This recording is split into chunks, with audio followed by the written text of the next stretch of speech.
네, 이교시 시작하겠습니다. 자, 이제 보겠습니다. 자, 경력개발 파트인데 개인이 일생에 걸쳐서 일과 관련해서 얻게 되는 경험, 이걸 했었는데 제가 이거는 경력에 대한 개념이에요. 이거는 경력에 대한 개념.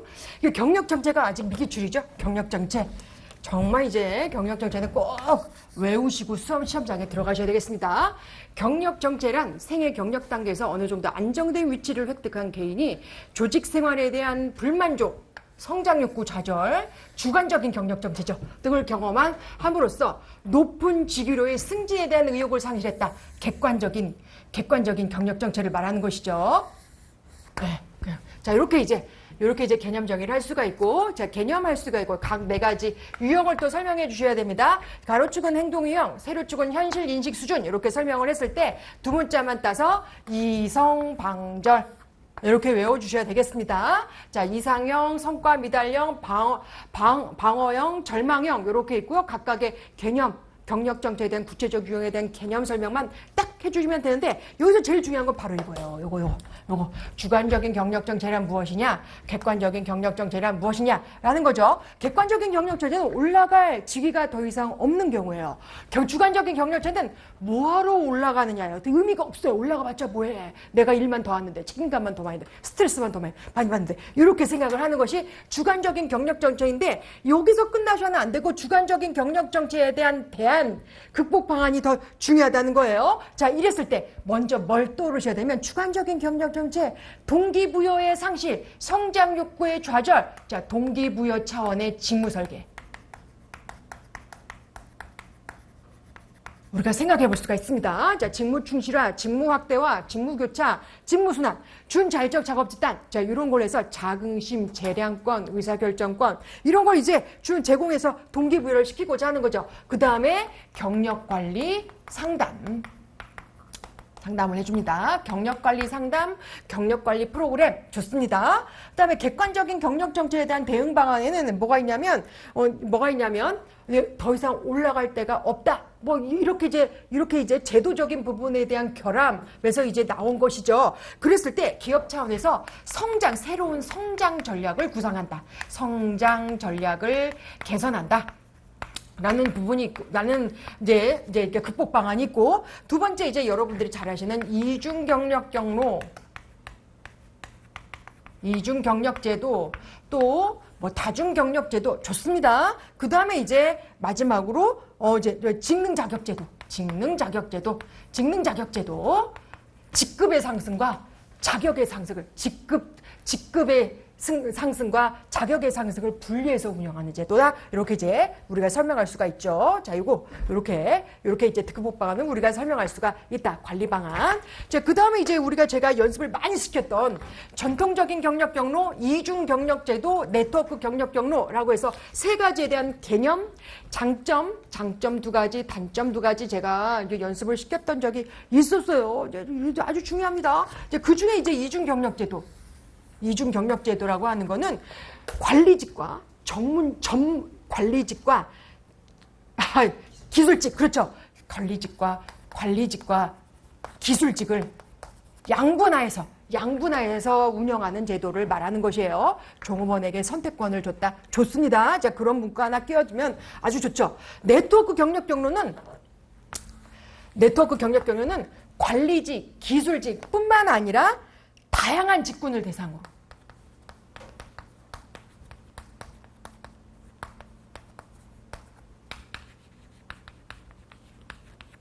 그 다음에 이제 이것만 바뀌었어요. 이것만 바뀌고 나머지는 똑같아요. 다양한 직군, 관리직, 기술직뿐만 아니라 다양한 직군을 대상으로 근로자의 종업원의 적성, 능력에 따라서 경력을 개발시키는 제도, 경력 경로를 설계하는 제도, 이렇게 설명해 주시면 되는 거예요. 근데 만약에 이제 여러분들이 이제 어디서 봤는데 다중 경력 제도가 있어요. 다중 경력 제도가 있었어요. 이건 뭔가요? 이거 똑같은 거죠. 똑같은 거다. 그러니까 다중 경력 제도, 네트워크 경력 경로 똑같은 것입니다. 뭐 이런 걸로 막 여러분 헷갈리시면 안 돼요. 그다음에 프로티안 경력 경로가 있는데, 제가 왜 프로티안 경력 경로를 썼냐면 경영지도사 문제 맨 끝자락에 출제된 적이 한 번 있었어요. 그래서 이제 여기 껴놨어요. 프로티안 경력 경로에서 프로티안이란 많은 프로테우스라는 신이 있었죠. 프로테우스 신의 특징이 뭐냐면 자신의 모습을 다양하게 변화를 자유자재로 변화를 시키는 그런 신인데 그 신의 이름에서 이제 프로티안 경력경로다라는 거예요. 여기서 핵심은 뭐냐면 직무도 변경을 하지만 조직도 변경을 하는 거예요. 직무도 변경을 업무 내용도 변경을 하지만 그 소속되어 있는 조직도 변경을 한다 해서 법무사 자격증 취득한 사람, 세무사 자격증 취득한 사람, 노무사 자격증 취득한 사람, 직무도 다르고 조직도 다르죠. 이런 사람 이제 프로티안 경력경로다라고 생각을 해주시면 되겠습니다. 자, 그 다음에 넘기겠습니다.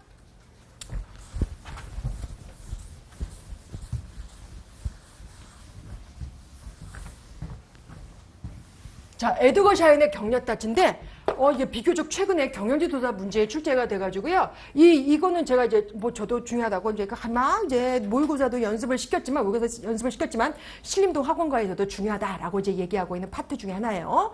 에드거 샤인의 경력다제는 관기, 안사자, 뽕도색 이렇게 우리가 두 문자를 가지고 우리가 얘기를 할 수가 있습니다. 얘가 왜 뽕이라고 해요? 10가지가 이제 에드거 샤인이 얘기를 했고 이 3가지는 누가 알겠어요? 에드거 샤인의 제자 드롱이 얘기를 했죠. 다 알죠, 그죠? 다 알고 계십니다. 자, 그 다음에 이제 이런 부분이 우리가 수험생분들이 많이 헷갈리는 부분인데 만약에 시험 문제 경력 다쳐서 앵콜링 에드거 샤인 경력 앵콜 그럼 무슨 뜻이냐라고 했을 때 앞에 다 미사여구 다 써도 좋아요. 근데 이것만은 잊어버리지 말자. 인생 지향점이다. 개인이 추구하는 인생 지향점이다 라는 거. 그래서 앞서 우리가 배운 이중 경력 제도라든지 다중 경력, 네트워크 경력 경로라든지 이런 부분에 있어서 장점은 뭐냐면 개인의 인생 지향점에 따라 경력 다체에 따라 에드거 샤인의 경력 다체에 따라 개인이 종업원의 선택권에 따라 경력 경로를 설계할 수 있도록 되어 있다. 이렇게 그런 장점을 또 얘기할 수가 있죠. 그 다음에 바스에서 얘기하는 behavior, anchoring, 레이팅 스케일 해서 여기서 앵콜링이라는 뜻은 자, 평가와 판단이 행동 묘사문에 기초를 둔다는 의미예요. 자, 핵심 키워드 꼭 잊지 말자. 이런 거 이제 출제될 때 그냥 여러분들이 자연스럽게 쓸 수 있도록 시간 낭비하지 말자는 취지에서 제가 말씀을 드렸고요. 그 다음에 이제 홀의 경력 단계 경력 정체와 연결된다 이런 건데 자, 이런 거 막 신경 쓰지 마시고 여기서 말하는 이제 경력 정체 있잖아요. 경력 정체 탐색했다가 막 이제 경력을 막 구사했다가 이런 이제 경력 정체 있잖아요. 경력 정체 이때 발생되는 경력 정체 이성 방절 이게 중요하다. 이제 앞에서 우리가 배운 게 더 중요하다는 거 제가 말씀을 드려봅니다. 자, 평가관리로 넘어가도록 하겠습니다. 평가관리. 자, 원래 평가관리의 개념은 이래요. 자, 우리 맨 위에 구석탱이에 이제 작성되어 있는 거 봐요. 평가관리란 종업원의 능력, 업적을 측정하여 그가 보유하고 있는 현재적 내지는 잠재적 유연성을 체계적으로 평가하는 활동입니다. 그리고 만약에 문제가 성과관리란 라고 했을 때, 이러한 이제 평가관리를 구성원 동기부여 수단, 또 조직적 차원에서는 종합적 통제 수단으로 활용하는 것이다. 라고 이제 설명을 해주시면 되죠. 핵심 키워드 뭐예요? 예, 요거. 요게 이제 핵심 키워드죠. 자, 성과관리의 주요 목적을 보시면 이게 전관계가 3인공조에 나왔어요. 3인공조. 이제 한때 3인공조가 우리 노무사 시험에 흐름을 탔던 때가 있었습니다. 이제 팀 평가에 대해서 약수를 하시오. 성과관리에 대해서 쓰시오. 이런 거 있잖아요. 3인공조가 한때 막 주류를 이뤘던 때가 있었는데 그때 이제 출제되었던 게 이제 이거였어요. 전관계. 근데 알아는 두세요. 전략적 목적이란 기업의 비전과 전략을 달성하기 위해서 평가 관리를 실시하는 걸 말을 한다 해서 평가지 개발할 때 기업의 비전 달성을 위해서 평가 항목을 각각 구성을 해주는 그런 차원을 설명한 것이고 관리적 목적에서는 종업원에 대한 종합적인 통제 목적을 갖고 있는데 여기서 반드시 나열을 해주셔야 될 거. 요거 피드백 루프 기능. 평가는 피드백 루프 기능을 갖고 있습니다. 종업원이 성과를 달성하면 그에 대한 성과 평가를 하고 그 다음에 그것을 보상, 승진, 교육훈련도 있죠. 사실은 그죠? 훈련하고 난 이후에 종업원에 만족하게 되면 다음 연도 성과에도 영향을 미친다는 거예요. 피드백 루프 기능이라는 거예요. 근데 평가는 그러니까 여기서 이제 딱 보면 평가는 보상의 보상의 어떤 기본적인 이게 출발구나, 출발점이구나, 승진에 대한 출발점이구나, 교육훈련에 대한 기초적인 작업이구나, 뭐 이런 게 우리가 생각을 해볼 수가 있어요. 그래요. 개발적인 목적, 종원의 평가지를 기준으로 해서 그 종업원의 강점, 약점을 파악하고 나서 파악하는데 목적을 두는데요. 사실 평가는 종업원의 개발관리, 교육훈련에 대한 전제된 요건이다. 이렇게 이제 우리가 생각을 해볼 수가 있습니다. 자, 인사평가의 구성 요건에서 신타수실전 이거 이제 외우셔야 되는데 신타수실전 이제 그림 외워주셔야 되고요. 각각의 개념 설명해 주실 수 있어야 돼요. 근데 만약에 이제 인사평가의 구성 요건 6가지를 쓰시오. 뭐 설마 이런 문제는 안 나오겠지? 근데 안 나오겠죠? 여기 하나 더 그려주시고 구체성이 있다. 구체성이 있습니다. 평가 항목은 구체적으로 하나하나 기술을 해줘서 평가 항목을 누구나 보아도 객관적으로 누가 보아도 이해할 수 있어야 한다라는 설명이 이제 구체성이다라는 것이 있습니다. 자, 다음 페이지에 좀 더 자세하게 제가 써놓긴 했어요. 어디 갔냐? 예, 여기 써놨네. 자, 신뢰성이란 평가 결과의 일관성, 안정성을 나타내는 지표이고 일관성, 안정성을 나타내는 지표입니다. 자, 일관성, 안전성. 일관성이라는 거는 역사적인 흐름, 그러니까 어제 평가한 거하고 오늘 평가하고 일관되어야 된다는 거. 안정성이란 누가 평가하든지 거의 유사한 평가 점수가 나와야 된다는 거가 있고요. 타당성이란 평가의 목적과 취지에 맞게 측정된 결과가 얼마나 직무 성과와 관련성이 높은가라는 것인데 여기에는 뭐가 없어야 돼요? 오염과 결핍이 없어야 한다. 라고 이제 되어 있습니다. 자, 오염과 결핍 도식화해 주셔야 되고 오염에 대한 설명, 오염이란 평가와 성과와 관련된 평가 항목이 있어야 돼. 그렇지 않고 전혀 다른 내용이 섞여 있는 것을 말한다. 예를 들어서 이제 격리 직원을 평가하는데 갑자기 체육대회 100m 달기 몇 초 안에 뛰는가? 뭐 이런 게 이제 평가지 안에 있는 게 오염이라고 볼 수가 있겠죠. 결핍은 필요한 정보가 누락된 경우를 말하는 거예요. 자, 수용성은 평가 결과를 확인하고 구성원 모두가 평가 잣대로 받아들이는 정도이고, 실용성은 평가 비용 대비 결과에 대한 측면을 말하는 것이고, 전략적 부합성은 기업의 비전과 전략에 평가가 부합되는지를 말하는 것인데, 여기 이 5가지 중에서 5가지 개념은 다 알아두셔야 되는데 말이죠. 좀 더 구체적으로 살펴봐야 될 건 바로 요거예요. 요거. 타당성. 선생님이 뭔데 타당성이 제일 중요하다고. 왜냐하면 내가 보니까 마케팅 조사가 다른 데가 아니야. 저 신림동이야. 신림동 항공과를 다 내가 돌아왔더니 타당성 부분을 부각을 시켜가지고 목차 타당성의 개념, 오염과 결핍, 타당성에 대한 구체적인 대응책, 뭐죠? 목적별 고가, 목적별 평가, 그다음에 직급별, 직종별 평가, 뭐 이거 있잖아요. 세분화된 평가. 예, 이거 다들 이제 연습시키고 있더라고요. 그래서 제가 이제 설명을 드리는 거예요. 다른 이유가 없습니다. 자, 요런 거. 자, 그 다음에 이제 앞에 나오는 선별 관리에서 있잖아요. 제가 구조적 면접, 비구조적 면접, 반구조적 면접, 아직 미기출이라고 제가 말씀을 드렸고, 그 면접에서 발생되는 오류, 얘기 제가 말씀을 드렸는데, 제가 1교시 때 말씀드렸지만, 1차 시험에도 이 문제가 출제가 되었습니다. 1차 시험에서도. 그리고 이제 평가 관리에서도 평가에서도 발생될 수 있는 오류인데, 특히 신뢰성을 저해하는 오류, 이렇게 이제 문제가 출제된다면, 이렇게 이제 문제 지면에 이렇게 작성되겠죠. 그래서 제가 어떻게 외우라고 했어요? 의도적으로 A 떨어뜨려야지. A 점수 많이 줘야지. 이런 거죠. 이랬을 때 어떻게 해요? 이게 관대와 중심화 가혹화는 항상 오류라고 하거든요. 똑같은 말이에요. 자, 항상 상동 영공행 이렇게 3가지만 외우세요. 그 다음에 이제 평가자가 자신이 인지하지 못하고 실수로 범하는 오류를 말합니다. 이때 어떻게 외우라고 했어요? 후후후후 시간은 상관없습니다. 대비마와 이렇게 외우라고 그랬죠. 그죠? 그 다음에 정보 부족 오류는 정보가 부족해서 그냥 내가 하는 거예요. 그냥 어떻게 하는 거야. 어떻게 똑같이 5.5점 준다. 똑같이 보통 준다. 그 다음에 귀속 과정의 오류, 내부기인, 외부기인인데 모르면 쓰지 마. 이거 봐요. 중심화 경향, 2차 고과자 오류. 이렇게 우리가 생각을 해볼 수가 있어요. 다 외우셨죠? 그죠? 진짜. 자, 그 다음에 진짜 정말 중요한 부분을 한번 보도록 하겠습니다. 자, 평가 관리에서 절대평가와 상대평가, 비평가, 비교는 매우 중요합니다. 제가 별표 2개 달았죠? 2개 달았는데 개념 쓰고 장점, 단점 이런 게 알아두셔야 되는데 절대평가의 종류의 가장 대표적인 것에 뭐가 있냐면 여러 건 많이 수가 있죠. 특히 이제 바스, 보스.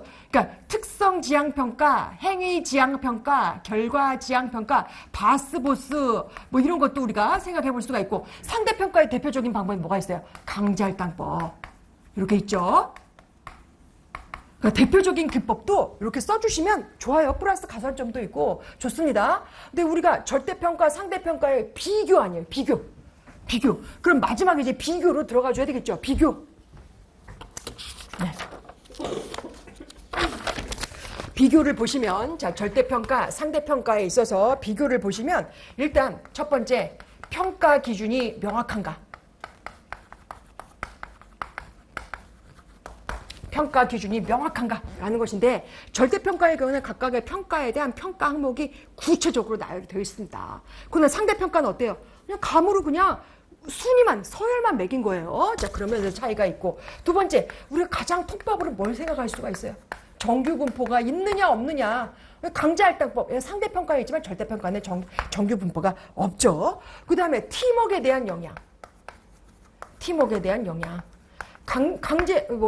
상대평가의 경우에는 우선 순위 매기는 게 중요하기 때문에 내부 집단 내에서 경쟁과 반목이 심하지만 절대평가의 경우에는 명확한 평가 요건의 개념이 있기 때문에 내가 그거에 대해서 수긍하고 다음 연도에 좀 더 개선할 수 있고 팀웍에 긍정적으로 영향을 준다는 거예요.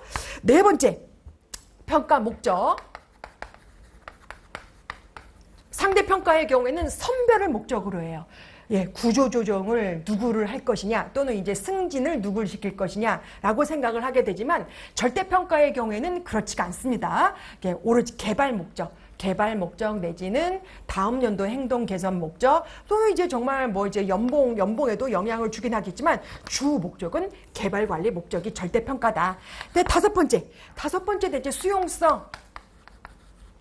절대평가는 명확하게 그 평가 결과에 대해서 설명을 해줄 수 있습니다. 평가 요건이 뭐가 있고 평가 기준이 뭐가 있고 그중에서 몇 점 만점에 몇 점을 받았다. 또 왜 이 점수를 받았는지 설명도 하겠다라고 하지만 상대평가는 설명하기가 어렵죠. 그래서 수용성이 받아들이기 어려워요. 최소한 5가지. 우리가 외운 건 한 11가지 정도 우리가 외웠을 거예요. 그죠? 답안 작성 연습에 11가지가 있어요. 근데 최소한 5가지는 외워두셔야 되겠습니다. 중요합니다. 자, 구체적인 평가 기법을 보시면 조직평가에는 BSC에서 재고 내합이 있어요. 자, 그림 외우시고 학자 외우시고 구체적인 각각의 인디케이터 측정 지표를만 알아두시고 그냥 육안으로 보시고 싹 읽고 넘어가요. 자, 여기서 이제 진짜 중요한 거는 뭐냐면 자, 절대평가와 상대평가의 비교 중요하다고 제가 말씀드렸고요. 이 바스의 특징이 뭐냐면 목표 관리의 일환으로도 활용할 수가 있어요. 그래서 MBO랑 같이 출제가 될 수도 있고 또 바스는 보수와 또 비교되는 측면이 있죠. 네, 그런 면에서 출제가 또 이쪽으로든 저쪽으로든 출제가 될 수가 있겠다라는 거 알아두셔야 되고 자, 목표관리법. 정말 중요하다라고 제가 말씀을 드립니다. 자, 목표관리법이 작년에 경영지도사 1번 문제로 출제가 됐어요. 그래서 목표관리법이 아마 이제 경조이든 인사노무관리든 하여튼 그 중요성은 항상 되게 특혜급이다 이렇게 다들 이야기를 하고 있어요. 목표관리법 빠삭하게 알아두셔야 돼요. 다면평가제도 360도 다면평가제도에 만약에 출제된다면 이렇게 출제돼요. 평가 주체별 장단점인데 다면평가제도가 이런 거잖아요. 내가 나를 평가하고 상사가 나를 평가하고 부하 직원이 나를 평가하고 동료가 나를 평가하고 외부 이해관계자가 나를 평가하는 이런 게 이제 다면평가 제도인데 각각의 다면평가에 대한 평가 주체별 장점, 단점을 기술하시오. 이렇게도 출제가 아직 미기출이에요. 이런 거 이제 알아두셔야 되겠어요. 그 외에 평가센터법 한번 출제가 됐습니다. 역량평가법, 역량중심주의 인사관리 이렇게 해서 우리가 한번 훑어봤으니까 이제 별표 친 거 위주로 해서 유심히 눈여겨봐 주셔야 하겠습니다. 자, 그러면 이제 찍고 넘어갈 거 정말 중요한 부분. 자,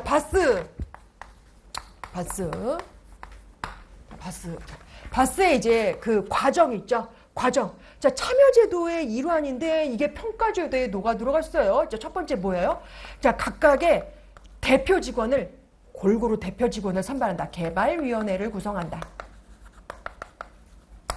그 다음에 두 번째, 중요 사건, 성과에 영향을 주는 중요 사건을 막 열거를 합니다. 열거를 하고 그 다음에 이제 그 중요 사건에 대한 범주화를 시킵니다. 범주화, 카테고라이즈드입니다. 중요 사건의 열거는 뭐냐면 창의성, 실천력, 성실성 뭐 이런 거예요. 이런 거를 다 이제 열거를 해요. 그 중에 비슷한 것은 다 이제 범주화, 카테고라이즈드 한다. 실천력 부분, 실천력, 행동, 실천력 부분, 그 다음에 특성 부분, 뭐 이렇게 각각 창의성 부분 다 이렇게 나눈다는 거예요. 그 다음에 네 번째, 내가 이렇게 범주화시킨 게 맞는지 안 맞는지 크로스 체킹을 해요. 자, 중요 사건에 대한 재분류, 크로스 체킹한다. 크로스 체킹. 그 다음에 다섯 번째는 드디어 이제 중요 사건에 대한 각각의 중요도 수위, 중요도 순서 위주로 해서 등급화를 시켜요. 등급화. 중요 사건에 대한 등급화, 점수화를 매기고 마지막으로 드디어 이제 실행한다. 평가를 확정하고 이게 연봉에 영향을 줄까, 승진에 영향을 줄까 이제 실행을 하게 된다는 거예요. 6단계죠. 6단계다. 이거 외우셔야 되겠습니다. 제가 외우라는 말을 제가 모든 면에서 다 아는 건 아니잖아요. 예, 이거 꼭 외우세요. 근데 개발 관리는 매우 중요한데 말이죠. 작년에 바이오 데이터의 개발 절차에 대해서 이게 수험생의 허를 찌른 문제 중에 하나였어요. 그런데 봤어요. 누구나 다 봤어요. 그런데 개발 관리 뭐였지? 라고 했던 부분이 있습니다. 근데 그게 자세히 보면 바이오 데이터의 그 개발 그 절차가 비슷해. 이거랑 비슷해. 그래서 사실 학원가에서 작년에 바스가 출제될 것 같아요. 근데 왜냐하면 인접 시험에서 바스가 많이 출제가 됐거든요. 근데 이제 그것과 비슷한, 그러니까 동시 타당성은 있는데 예측 타당성이 부족한, 이것도 그래. 동시 타당성은 있는데 예측 타당성이 부족한 바이오 데이터도 그렇고요. 그렇단 말이에요. 비슷한 걸 출제가 돼버린 거예요. 그러니까 알아두셔야 되겠습니다. 아셨죠? 자, 내가 지금 바스만 강조했다고 해서 목표관리법을 또 소홀히 해서는 안 되겠다. 이것도 중요하다. 자, 이것도 중요하다. 좀 알아두시고. 자, 그 다음 페이지 넘어가겠습니다. 자, 보상관리입니다. 보상관리.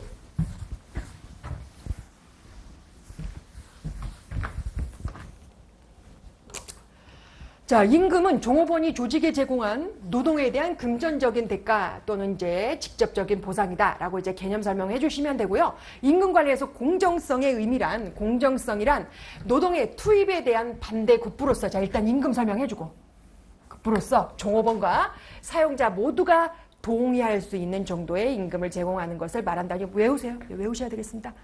어쩔 수 없습니다. 외우셔야 돼요. 자, 그 다음에 이제 공정성에 대한 의미가 자, 주어진 임금이라는 자원을 어떻게 배분할 것인가, 그 다음에 그 결정 절차가 어떻게 될 것인가, 상호작용 공정성은 어떨까, 상호 이제 비교를 했을 때 공정한가 그렇지 않은가 이렇게 얘기를 하는 걸 말하고, 그 중에 이제 배분 공정성에 포커스가 맞춰져 있죠. 대외적 공정성, 대내적 공정성 이렇게 있고, 자, 외부적, 다른 말로 외부적, 내부적, 개인적 공정성이 있는데 내부적 개인적 공정성은 대내적 공정성으로 또 이제 묻기도 해요. 그래서 외부적 공정성이란 조직의 외부와 동일한 직무인데 조직의 외부와 비교를 하는 것이고, 나중에 이제 임금 수준 관리에 영향을 주는 것입니다. 내부적 공정성은 각각의 직무 가치와 비교한다. 이제 개념에 아예 내부적 공정성이란 직무 가치를 비교한다. 직무의 어떤 가치를 비교한다. 동일 직무 가치에 대한 동일 임금, 이런 걸 이제 비교한다. 이게 이제 개념이에요. 따라서 직무급 가장 내부적 공정성이 잘 반영된 임금 체계.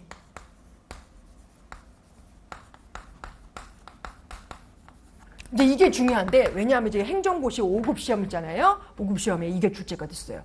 자, 임금의 보상관리의 공정성과 직무급의 연계에 대해서 연결에 대해서 쓰시오. 뭐 이렇게 출제가 되어서 거기도 분설용으로 이렇게 출제가 되었었어요. 그러니까 좀 알아두셔야 될 필요가 있습니다. 자, 작년에 출제가 됐습니다. 작년에 출제됐으니까 외우셔야 되겠습니다. 그 다음에 이제 연공과 직능을 기준으로 하는 이제 개인적 차원의 대내적 공정성으로 개인적 차원의 연공을 중심으로 하느냐 아니면 직무 수행 능력을 기준으로 하느냐에 따라 연공급, 직능급이 있고요. 개인별 성과 비교해서 임금 형태 관리가 있다라고 이제 얘기가 나와 있습니다. 근데 올해 이제 1차 시험에 뭐가 특이하게 뭐가 출제가 되냐면 임금 형태 관리에 있어서 메소드 이거 뭘 말하는 것이냐? 그래서 1번 임금 수준 관리, 2번 임금 체계 관리, 3번 임금 형태 관리 이렇게 이제 출제가 다 맞았을 것이다. 여러분 다 맞았을 것이다 라고 생각하는데 왜 메소드입니까? 메소드, 임금 형태 관리. 성과급을 지급하는 기준을 설명하는 거예요. 시간을 기준으로 성과급을 지급할 것이냐 아니면 생산량을 기준으로 성과급을 지급할 것이냐 해서 메소드, 그래서 임금 형태 관리다라고 하는 거예요.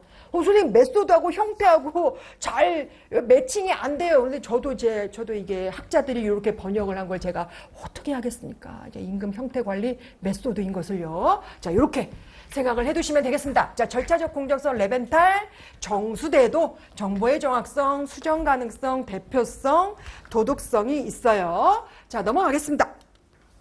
자, 보상 관리. 특히 이제 외부적 공정성, 예, 이거는 이제 결론에다 다를 수 있는 것인데, 이건 제가, 제 교재로 가르친 적은 없어요. 근데 이거는, 제가 이제, 좀 말씀을 드리면, 근데 많이 마케팅 조사를 했더니, 산뜻한 답안이 있는 거예요. 산뜻한 답안이. 그래서 제가 이제 갖고 왔어요. 갖고 와서 이제 여러 데다 알려드리는데, 외부적 공정성 보장 방안으로 가장 이제 우리가 생각해 볼 수 있는 거는 경쟁력 있는 임금 수준을 결정한다. 이제 외부적 공정성이니까요. 라고 하는데, 여기서 이제 효율성 임금 이론이라는 것이 있습니다. 효율성 임금 이론이라는 건 딴 게 아니에요. 어렵지 않습니다. 자, 인력의, 노동력의 능률성을 위해서, 능률적인 작업 활동을 위해서는 임금 수준을 결정한다는 이론이에요. 임금의 수준을 결정한다는 이론이에요. 그러니까 효율성 임금 이론이란 임금을 공정하게 또는 임금 수준을 종업원의 공헌도보다 더 높게 설정을 해줄 경우에 다음 연도 작업 효율성에 기여할 수 있다. 이렇게 생각을 해볼 수 있다는 거예요. 자, 외부적 공정성 보장 반환. 그다음에 시장 종사는 동일한 종류의 업종, 동일한 지역의 회사, 그 다음에 동규모의 경쟁회사의 임금 수준을 시장 조사를 해준 다음에 그 다음에 이제 우리가 생각해 볼 수 있는 것이 이제, 그러면 내가 동종 업계 대비 선도 전략을 할 것이냐, 아니면 이제 동행 전략을 할 것이냐, 아니면 추종 전략을 쓸 것이냐, 이렇게 이제 생각을 해볼 수가 있겠죠. 그 다음에 벤치마킹을 하는 거예요. 그 중에 성공 기업의 보상 수준을 비교해서 벤치마킹을 통해서 우리 회사에 적용을 한다. 이게 이제 외부적 공정성 방안이다 생각을 해보시면 되겠어요. 그 다음에 내부적 공정성 보장 방안에는 반화대 균형 체계로는 생각해 볼 수가 있는데 핵심은 바로 이겁니다. 종업원의 공헌도보다 회사가 제공하는 유인도가 더 커지면 좀 이제 장기적인 균형을 유지할 수 있다. 장기 근속을 우리가 우리가 장기 근속률을 증진시켜 줄 수 있다라는 것이죠. 자, 부름의 기대 이론에 있어서는 종업원의 기대만큼은 성과를 달성한 이후에 성과에 따른 보상 수준이 제공되어진 어떤 믿음, 신뢰.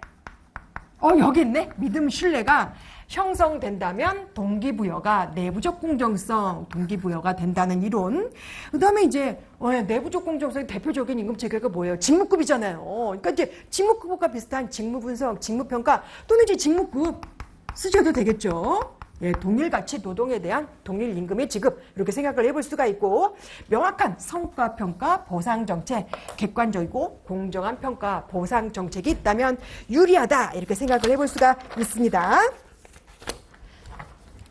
자, 이런 부분은 이제 결론에다 우리가 나열할 수 있다는 점. 자, 그 다음에 보상 관리가 있어요. 자, 보상에 대한 거래 차원으로 벨처라는 학자가 이렇게 5가지 차원으로 이야기를 했는데 경영지도사에서는 이게 2번이나 출제가 되는데 우리 노무사 시험은 아직 출제가 안 됐다는 점이 특이하긴 해요. 자, 보면은 경제적 차원의 이 보상에 대한 설명을 해보시면 이 노동력이라는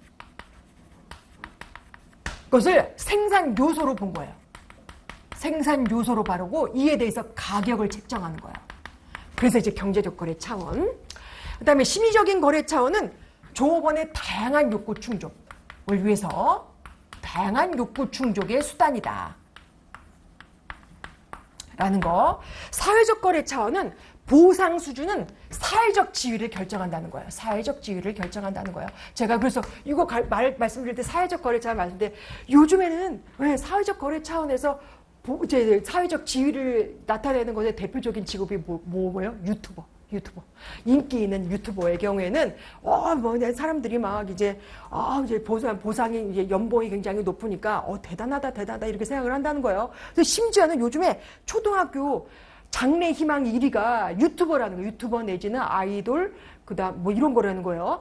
저 때는 뭐였냐면 대통령이 되겠다, 여자들은 교사가 되겠다, 이런 게 이제 1위였거든요. 근데 최근에는 이제 달라졌다는 거예요. 사회적 거래 차원 이런 거. 그다음에 정치적 거래 차원은 뭐냐면 이제 권력과, 우리가 이제 개념적으로 얘기하면 권력과 영향력 행사에 대한 결과다 라고 얘기를 하지만, 그러니까 쉽게 말해서 단체 교섭에 의한 결과다 이렇게 생각을 해볼 수가 있어요. 노조와 기업가의 투쟁 단체 교섭과 단체 협약을 체결한 이후에 결정되는 연봉 인상률, 이런 부분을 이제 정치적 거래 차원으로 우리가 얘기를 할 수가 있고, 윤리적 거래 차원은 규범적 사회적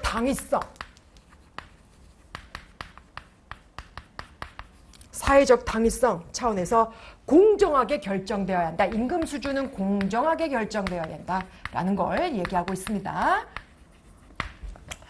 이 중에서 이제 우리가 최저임금 제도 같은 경우에는 이제 윤리적 거래 차원의 색깔이 굉장히 강하다고 볼 수가 있겠죠. 최저임금.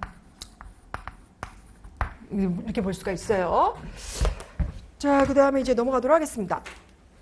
자, 보상관리, 자, 임금수준 관리인데, 임금수준이란 임금액의 크기를 나타내고 종업원에 지급되는 평균 임금률을 나타낸다.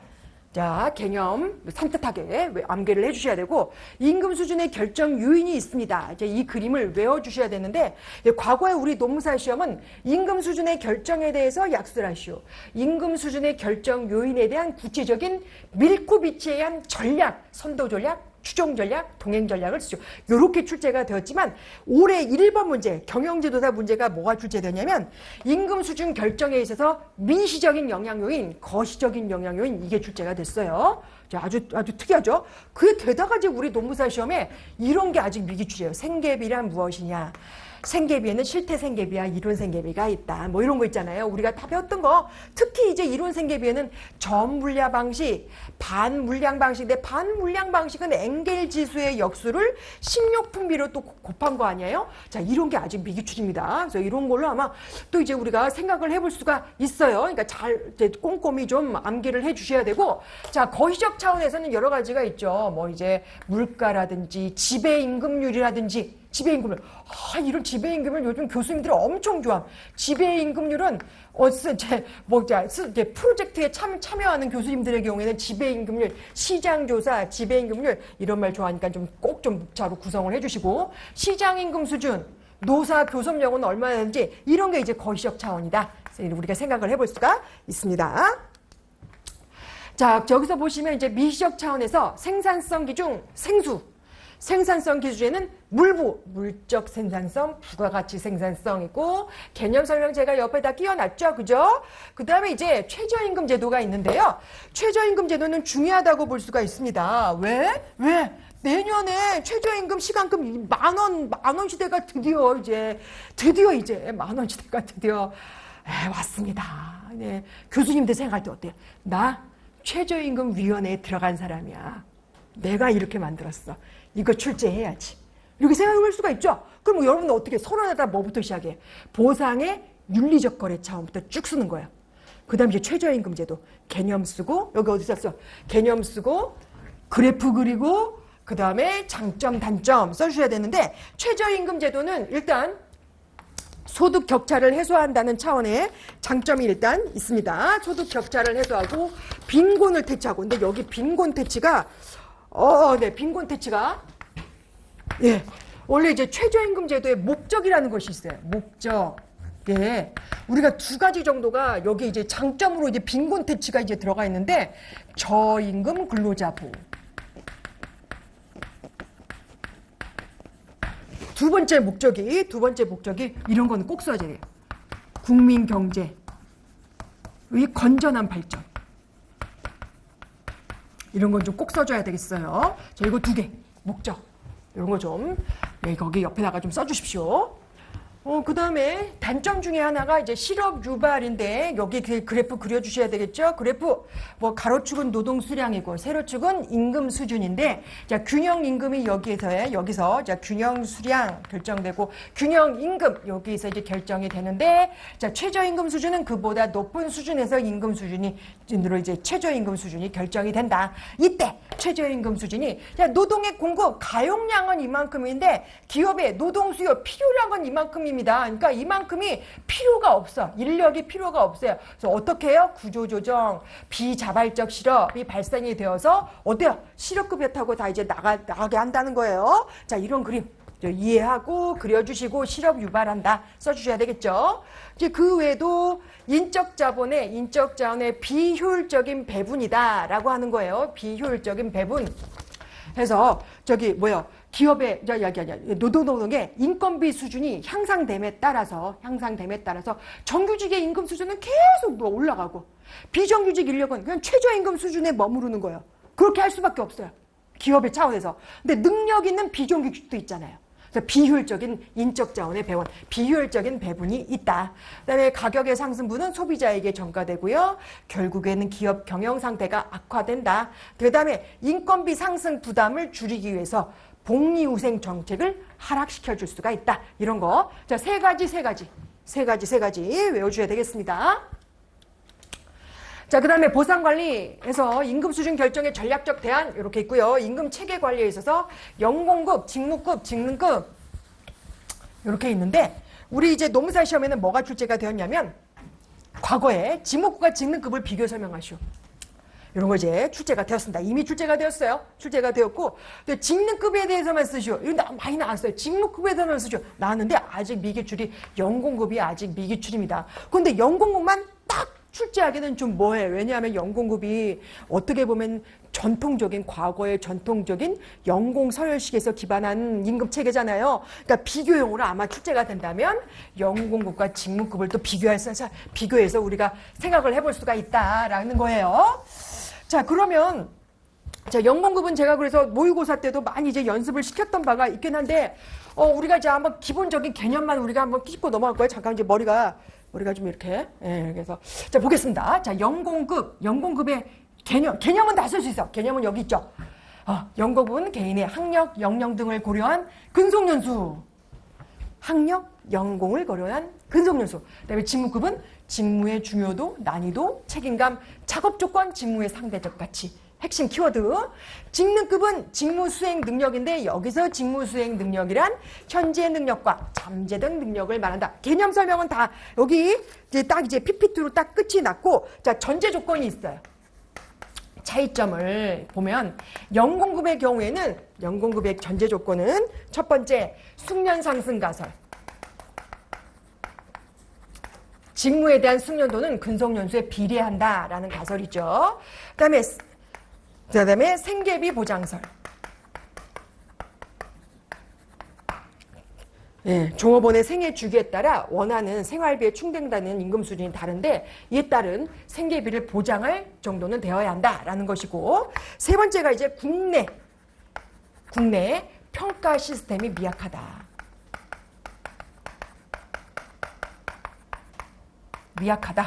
그 다음에 직무급의 전제 조건 있죠. 뭐가 있냐면 직무 분석과 직무 평가. 당연하지. 이거 다 쓸 수 있겠죠. 그죠? 다 쓰죠. 그죠? 두 번째, 따라서 직무 분석, 직무 평가 이후에 업무 분장 이런 게 있습니다. 자, 이것을 우리가 고급스럽게 직무 표준화라고 합니다. 세 번째, 직무 중심주의 인사관리.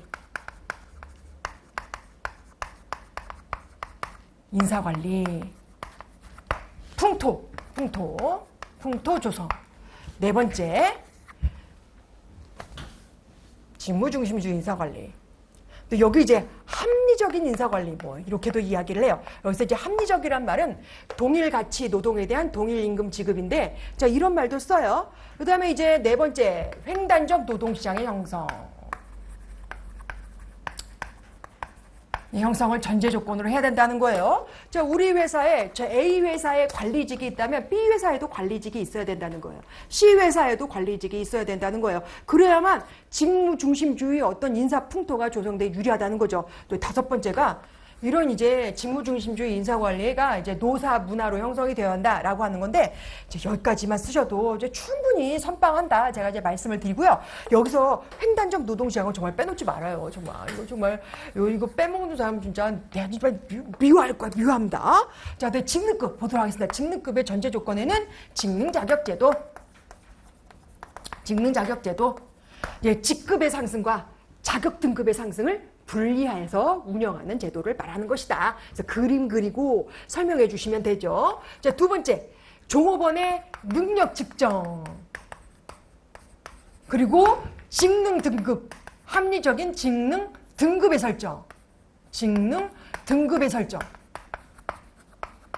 이게 이제 두 가지 전제 조건이 있어요. 쉽죠? 쉽죠? 아, 쉽다고 얘기해 줘야지. 쉽다고 얘기해 줘야지. 그래. 공부 열심히 하느라고 지쳐서 대답을 못하고 있습니다. 자, 그 다음에 만약에 대부분 이제 비교 설명하시오라고 하는 교수님들은 세 가지를 쓰시오, 다섯 가지를 쓰시오 하는데, 이거 다섯 가지 쓰기는 어렵고 세 가지 쓰시오라고 하면 개념상의 차이, 두 번째 전제 조건상의 차이, 그 다음에 마지막 세 번째는 뭘 써요? 장점, 단점상의 차이. 이렇게 쓸 수가 있어요. 자, 어렵게 생각하지 않으시면 된다. 자, 그 다음 페이지 넘어가도록 하겠습니다. 시간이 너무 팍팍 지나갑니다. 자, 그 다음에 트렌드가 어땠냐면, 직무급과 직능급에 관해서 설명하시오. 이게 나왔고요. 아담스의 공정성 이론에 가장 가까운 임금체계 유형, 직무급을 말한다. 제가 설명드렸고요. 자, 연공급과 직무급의 개념, 유형, 특징, 장단점에 관해서 자, 올해 경영지도사 문제가 출제가 되었습니다. 근데 제가 이제 경영지도사 문제가 사실 이제 경영지도사 문제는 자기 논문사 시험보다 약간 이제 난이도가 조금 낮긴 해요. 낮긴 해. 근데 심지어는 우리가 제가 가르친 수강생 중에 몇 분은 저는 경영지도사 시험을 목표로 논문사 수업을 듣습니다. 이런 수강생도 있어요. 근데 합격을 해. 왜냐하면 찍기를 잘 찍으니까. 그러니까 이제 합격은 해가지고 이제 고맙다 이렇게 말씀을 하시는데, 매년 제가 이제 통계를 좀 내보면 경영지도사 문제 중에 최소한 한 개는 똑같은 문제가 출제되더라고요. 똑같은 문제가 한 개 정도는. 근데 대박인 경우에는 두 개가 또 똑같아. 대박인 경우에는. 그러니까 알아내도 우리 인사 넘어갈때 세 문제잖아요. 세 문제. 근데 두 개가 만약에 똑같아 봐. 와, 이거 완전히 한 달 만에 쇼부도 볼 수가 있어요. 한 달 만에. 진짜로. 네. 자, 그 다음에, 자, 보상관리, 자, 임금 형태관리, 임금을 지급하는 구체적인 기준, 지급 방법을 설명한 것으로 가장 중요한 문제는 바로 이거예요.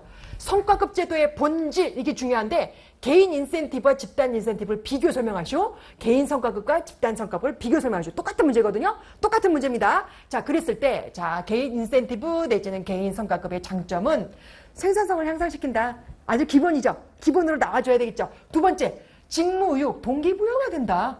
이게 고임금, 저노무비.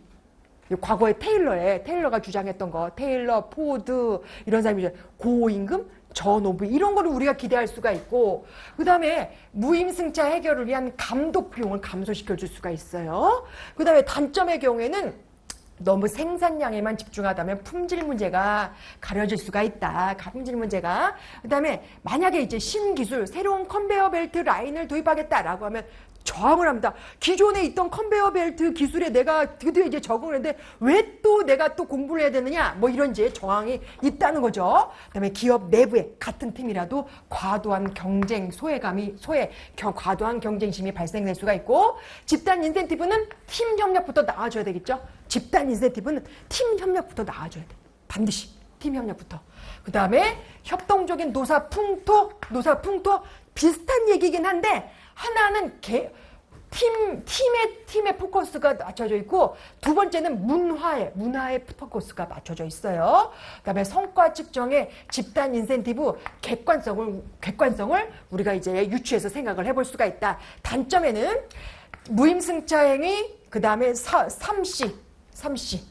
컴플렉시티, 집단 인센티브를 계산하는 방법이 복잡하다. 그다음에 위에서 아래로 팀이 정말 팀 융화력이 잘 돼서 팀 성과가 이루어졌는지 통제 관리가 어렵다. 그다음에 집단 인센티브에 대한 설명력을 제공하기도 어렵다라는 거예요. 자, 그 다음에, 자, 이거는 제가 GS 연기 때 한번 연습을 많이 시켰던 그런 이제 도식화인데요. 이건 외우시기 바랍니다. 이 도식화를 외우셔야 되는데, 이게 아직 미기출이에요. 어디가 미기출이냐면, 여기가. 할시로간이 아직 미기출. 그 다음에 스켈론 플랜은 출제가 되었는데, 럭커 플랜이 아직 미기출. 인프로시어 개념만 알아두시면 됩니다. 뭐만 있다만 알아두시면 되고, 여기 개인 쉐어링과 프로필 쉐어링의 차이점은 뭐냐면, 성과 배분 계획은 매출액을 기준으로 했느냐, 부가가치를 기준으로 했느냐에 따른 인건비 절감, 노무비 절감이에요. 이익 배분 계획, 프로필 쉐어링은 뭐예요? 초과된 이익을 나누는 거예요. 자, 뭐 차이점을 아셨겠죠? 자, 이런 부분에 차이점이 있고, 자, 할비로간, 자, 시간을 기준으로 한 개인 인센티브 제공 방식인데, 변동 임률에 맞춰져 있다. 변동률에 맞춰져 있고, 자, 구체적으로 설명도 해주셔야 되겠죠? 네, 설명을 해주셔야 되겠습니다. 자, 이렇게 되어 있을 때, 이제 어느 정도의 이제 생산량까지는 동일한 임금률을 제공을 합니다. 아주 민주적이죠? 네, 여성이든, 청소년이든 노동력이 좀 부족한 사람이든 동일한 임률을 제공했다는 거예요. 그 중에 할시는 인건비 절감분의 2분의 1 또는 3분의 1. 그 다음에 할시 비도는 4분의 3. 간트가 제일 많이 제공한다는 거예요. 간트가 제일 많이. 비도를 기준으로 해서 약 20% 상승. 여기 간트.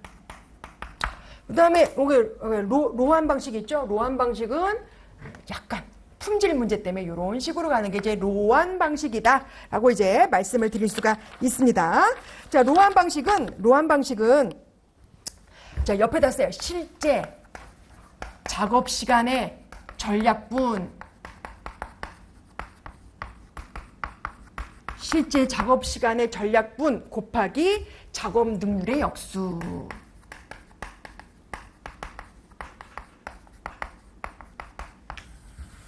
로한 방식.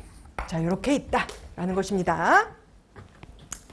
시간이 너무 작아가지고 내가, 자, 보상관리 측면에, 자, 퇴직연금제도가 있는데, 퇴직연금제도는 고령화 시대에 도래한 극복 방안 중에 극복할 수 있는 제도적인 방법으로 임금피크제도, 퇴직연금제도, 일자리 나누기제도 등등과 같이 이제 퇴직연금제도를 같이 우리가 생각을 해볼 수가 있어요. 자, 퇴직연금제도는 퇴직금을 일시에 수령하지 않고 고정액을 분할해서 수령하는 방식을 말하고, 고령화의 진행으로 인한 노후소득의 불안감을 해소하고 기업의 퇴직 일시금 지급 부담을 줄인다는 취지를 갖고 있습니다. 자, 퇴직연금 DB형, DC형에 대한 차이점을 보시면, 여기에요. 여기가 아주 수험생분들이 많이 누락하는 부분. 여긴데, 퇴직연금 DB형은 어때요?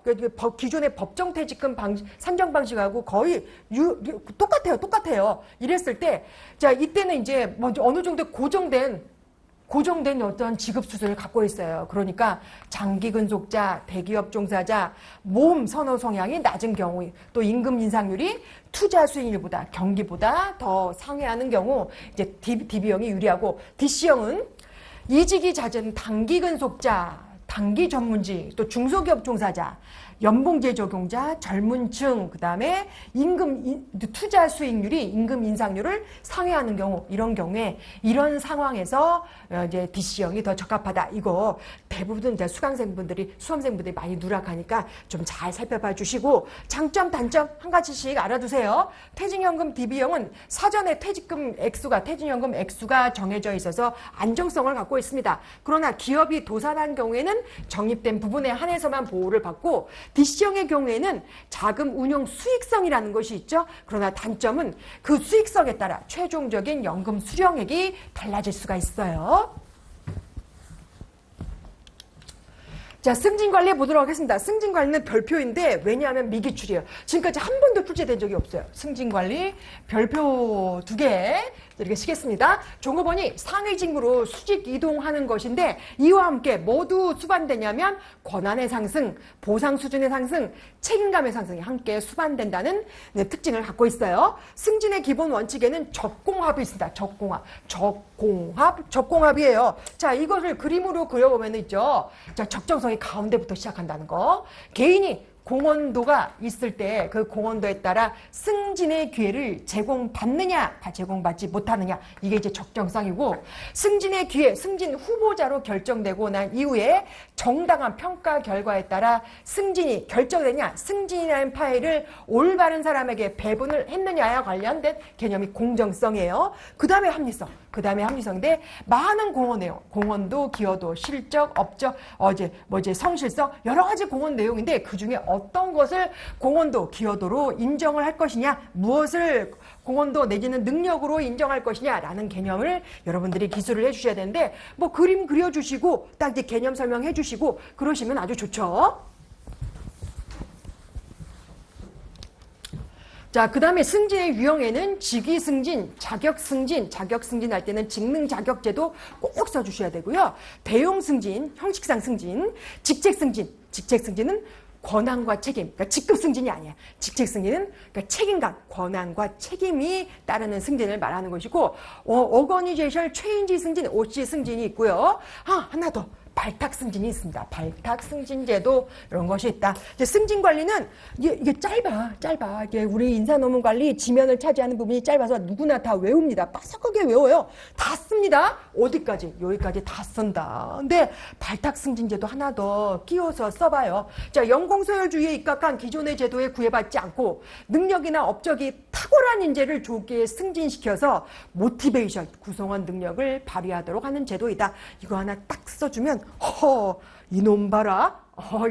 25점 만점에 23점 줘야지 라고 생각을 하게 되겠죠. 자, 넘어가겠습니다. 자, 승진관리가 출제된다면 이 파트에서 출제될 가능성이 높아요. 예를 들어서 연공중심주의 승진관리, 능력중심주의 승진관리에 대한 차이점, 그리고 바로 이거 연공주의와 능력주의의 조화 내지는 연공주의의 퇴조 뭐 이런 거 제가 설명드린 적 있어요. 연공의 퇴조와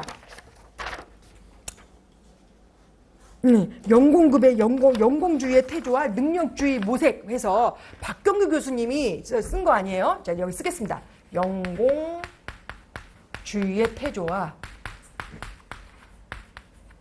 능력주의 모색. 쓸게요. 자, 이렇게 있고요. 자, 이거 이제 박병규 교수님 교재에도 있을 뿐만 아니라 최근에 각종 박사학위 논문이 입증, 실증 사례가 지금 최근에 많이 나오고 있습니다. 자, 연공중시 승진주, 능력중시 이거 비교 설명하는 거 출제가 될 수가 있는데 비슷한 예로 이런 거예요. 전통적인 평가관리와 성과주의 평가관리를 비교 설명하시오. 이게 과거에 출제된 거예요. 성과주의. 이 과거에 출제되었던 건데 이런 것과 비슷해요. 그러니까 승진관리가 이런 식으로 출제가 될 수도 있다라는 것들 빠삭하게 좀 알아두시기 바랍니다. 자, 연공중시 승진관리는 종업원의 연령, 학력에 기반한 근속연수의 근속연수가 우선하고 임금의 책정에 있어서 숙련 상승 가설 생계비 보장서를 여기에 이제 승진관리에 도입을 시켰다는 거예요. 장유유서 중심의 유교문화, 특히 대한민국 같은 경우 이제 이런 게 많이 적용이 되었고, 능력 중심주의 승진관리는 능력, 실적, 직무수행 능력이 기반이 되어서 평가하고 이제 보상 수준이 결정이 된다라는 제도를 말하는 것입니다. 그랬을 때 연공중심주의 승진관리는 대부분 노조가 많이 좋아해요. 노조가 많이 좋아하고 그 다음에 젊은 층, 하위층에 도입하는 것이 좋겠죠? 여기 하위층이잖아요, 여기 하위층. 그죠? 하위층. 반면에 능력중심주의 승진관리는 상위층, 그리고 경영층이 많이 좋아한다. 많이 도입하기를 선호한다. 이렇게 써주시면 되겠죠? 자, 그 다음에 복리후생관리 보도록 하겠습니다. 여기 복리후생관리 이 지면까지만 하고 우리 10분 쉬도록 할게요. 이 지면까지만. 자, 선택적 복리후생 제도는 선택적 복리후생 제도 올해 출제가 되었죠. 뭐죠? 올해 출제가 되었죠. 복리후생의 선택안을 복수로 제공해서 조합원 개개인의 욕구에 맞춰서 선호하는 것으로 자 여기서 이제 중요한 게 자유롭게 선택, 유연성을 최대로 살리는 제도다. 이런 거. 유형에는 선택 항목 추가형, 모듈형, 선택적 지출 계장 세 가지는 꼭 써줘야 된다는 거. 올해 출제가 되었죠. 2024년도 경영지도사 문제 출제가 되었고요. 작년에는 저게 출제가 됐어요. 작년에는 복리후생에 있어서 법정 복리후생과 비법정 복리후생에 대해서 약수를 하셔. 이게 출제가 되었어요. 그러면 이것과 비슷한 게 그 다음 페이지 경제적 복리후생과 비경제적 복리후생의 구분해서 쓰시오. 이런 것도 출제가 될 수 있지 않을까요? 예, 그래서 이제 경제적 복리후생은 환가가 되는 거예요. 금전적으로 환가가 되는 거예요. 4대 보험, 퇴직금, 미사용 연차수당, 상여금, 격려금, 포상이 있고 비경제적 복리후생에는 도전적인 직무 제공, 칭찬, 인정, 직급 상승 뭐 이런 것이 비경제적 복리후생. 그 외에 뭐 이제 사택 제공, 그 다음에 뭐 이제 콘도 이용권 이런 것도 이제 해당이 되겠죠. 자, 홀리스틱 복리후생은 4년 전인가 3년 전에 경영지도사 문제에 출제가 되었는데 여기서 핵심 키워드는 이거예요. 전인적 인간. 전인적 인간. 그러니까 전인적 인간이라는 게 뭐 이거 육체적, 감성적, 정신적 측면에서 균형된 삶, 바란스를 추구하도록 하는 복리후생 제도이다라는 측면이 있습니다. 그 외에 일과 3 균형 프로그램, 홀리스틱 복리후생 제도 이런 것이 있어요. 네, 유지관리는 10분 쉬었다가 또 진도를 나가도록 하겠습니다.